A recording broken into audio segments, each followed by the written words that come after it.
Narito tayo ngayon upang matunghayan ang talaga namang nag-iinit, nagbabaga at napaka-trending na latest issue ni Ate Erica. Ang issue nga na ito ay issue sa pagitan ni Ate Erica pati na rin ang away laban sa kanyang pamilya.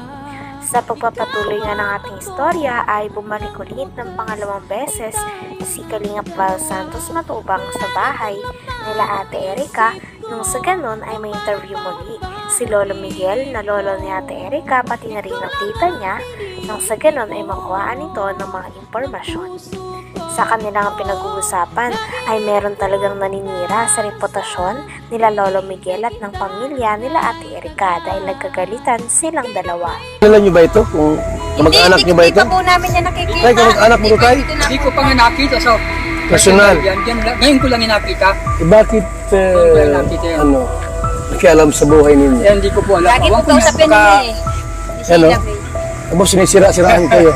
Hindi ko po nakikita. Ngayon lang yan. Ngayon ko lang nakita sa cellphone. Yung pong sabing niya, yung syuta po niya. Sino shoota? Shoot. Jowa nito? Jowa po. May jowa ito, tumboy? Ang pangalan? Si Amy. Basta yung po nagpunta dito po ng mga ilang. May girlfriend? Opo. Yun po ang nagpunta dito. Yun po ang Pero mabait naman po yun. Mabait naman yun. Pumunta rito. Punta dito. Anong ginawa rito? Yun po, nagpunta po dito nung nandito pa po nung sila Erica na nakatira. Mayroon ka palang jowang tumboy? Wala mo bang pakialam dyan kung may jowa ka o wala? Pero mabait po yun. Inilahad pa nga ng tita ni Ate Erica na napakarami daw bagay ang binili ni Sir Jun A. unang negosyanteng mayaman para kay Ate Erica at sa kanyang mga pamilya. Binilan nga siya nito ng lote, ng bahay pati na rin ng NMAX at tricycle. Ayon naman kay Lolo Miguel ay sinabi daw ni Sir Jun A. na ang tricycle na yon ay pang pamilya. Ngunit ang nangyari ay kinuha daw ito ng ate ni Erica na si Sheila May kasama ang kanyang asawa. At hindi nga din ito nagagamit ng buong pamilya ni Ate Erica dahil ang mga pinamigay at tinulong ni Sir Jun A. para kay Ate Erica ay talagang tinatago ng ate niya na si Sheila May.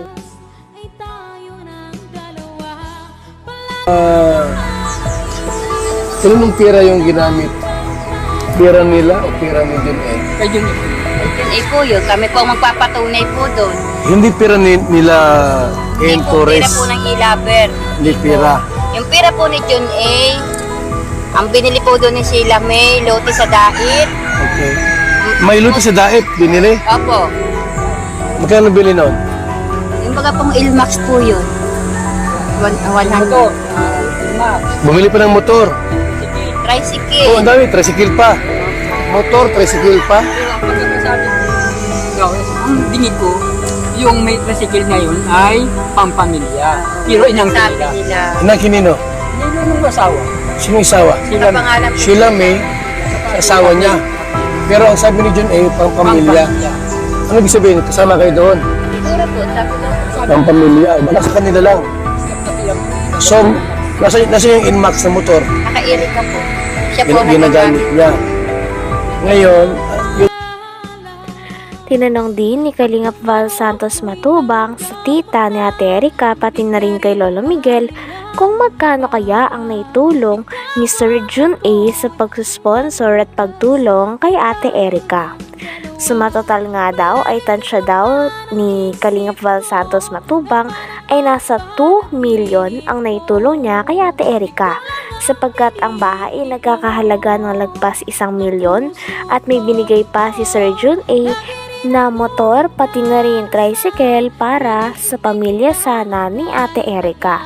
Ngunit simula nung nabigyan na sila at nasusustentuhan na sila ng mga pera ay nag-iba na nga daw ang ugali ng ate ni Ate Erica na si Sheila May, damay na rin daw si Ate Erica dahil bigla na lang nilang iniwan ang pamilya na nagpalaki sa kanila. Siguro po, sabi ko.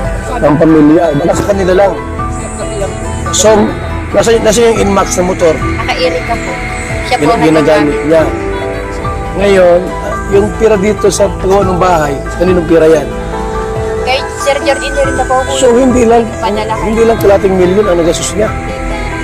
Hindi po pala Malaki. sa yun. Mahigit pong 1 million yun. Ang alin? Ang halaga nun. Ang alin? Yung bahay po yun. Itong bahay na ito, higit 1 milyon. Meron po makakapagod natin yung mga Ito ginawa po, ko mga yung nakikita. asawa nito. Yan. Ginawa ko O, ayun ang ebidensya. So tayo, kung tutusin, kung pintahin lahat, ba't na mga 2 million ang pirang binitawan ni Sila na John A? nagpaganda. baka higit hanggang loob ng bahay. Hindi, kasi may Inmax pa. May motor, sidecar, may lupa pa sa dait. Grabe, mayaman si John A pala, no? Kaya nga po sabi ko po, tumigil kayo kung ayaw ninyong malaman ang katotohanan ng mga tao na binabaliktad ninyo sa amin na wala naman kami. Pinaparatangan din si Lolo Miguel na siya daw ang kumukuha ng pera dahil siya daw ang inuutusan o pinapakausapan na bumili ng mga gamit sa loob ng bahay na pinagawa ni Sir John A para kay Ate Erika sa kanyang pamilya. Ngunit kiit naman ni Lolo Miguel ay wala naman daw napupunta sa kanya sapagkat pinapabili lang daw siya. At kapag pinabili daw siya ng gamit ay binibili niya naman daw talaga ng walang labis at walang kulang. Talagang ang source ng pera ay nanggagaling kay Sheila May na ate ni Ate Erika. Dahil sa kanya daw nagpapadala at siya ang kumakausap kay Sir John A. Sabi pa nga ni Kalingap Val Santos Matubang ay may tuturing talaga na parang buhay prinsesa si Sheila May dahil may mga taga-utos ito. Bahay ito, ayaw ko naman po na parang daldal ko, tapos yung pala, tama si N. Tunyakal Torres, yan o.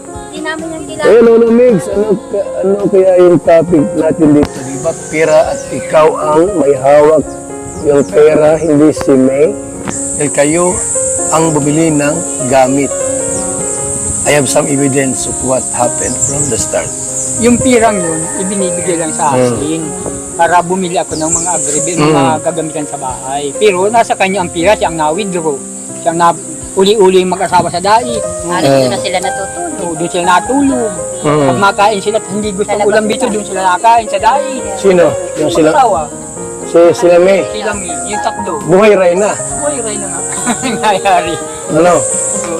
Talaga. Pag uuwihan dito, ni isang mansanas, hindi man lang bigyan yung apo. Grabe naman. Ayun. Kaya po, kasi nangalingan po yung sinasabi po niya ni Amy Torres.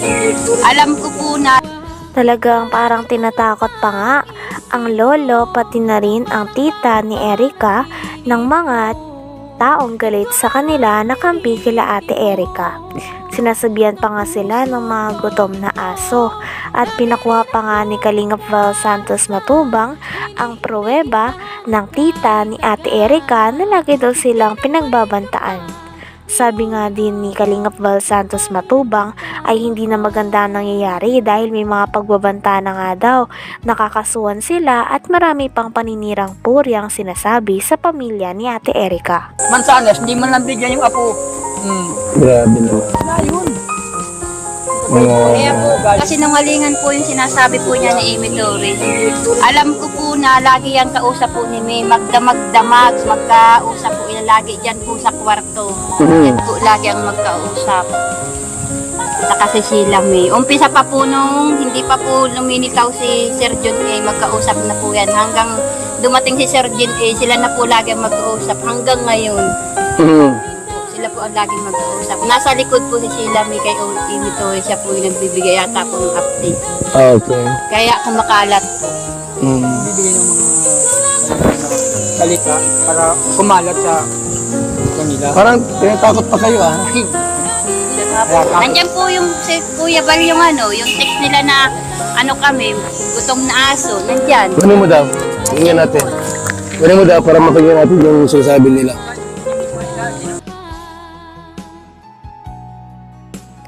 Hanggang dito na lamang muna ang ating napakainit, nagtitrending at talaga namang mas nakakaintriga na issue ni Ate Erika.